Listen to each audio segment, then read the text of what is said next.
Hello বন্ধুরা, good morning. তো এখানে চা খেতে খেতে আমি বাইরের দৃশ্যটা দেখছিলাম। তারপরে এখানে দেখুন না, চোখে আইলাইনার পরেছিলাম, সেই আইলাইনারটা ওয়াটারপ্রুফ হওয়াতে মুখে ফেস ওয়াশ করে ওঠেনি। তারপরে মা বানিয়েছিল একটু ভাজা পিঠে, সেটাই টেস্ট করছিলাম দাঁড়িয়ে দাঁড়িয়ে। আমার ছেলের কাণ্ড কারখানা দেখতে দেখতে আমার ছেলে বলছে যে আমাকে একটু দাও। তারপরে দেখুন আমার ছেলেকে টেস্ট করাতে ওর এক্সপ্রেশনটা আপনারা শুধু দেখবেন কীরকম বড়দের মতো এক্সপ্রেশন দেবে। তারপরে এখানে রান্না বান্না হয়ে গেছে। আমার বানিয়েছিলাম হচ্ছে পলতার চচ্চড়ি, উচ্ছে ভাজা, ডাল আর হচ্ছে পটলের তরকারি।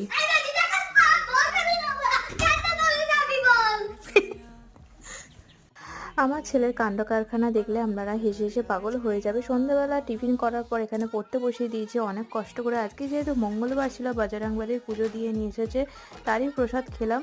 তারপরে রাত্রিবেলার জন্য আমার জন্য বানালাম হচ্ছে একটু সোয়াবিনের তরকারি। আজকে যেহেতু নিরামিষ, তো সেই কারণে সোয়াবিন দিয়ে রুটি খেলাম। তো আর এইভাবে দিনটা কাটলো।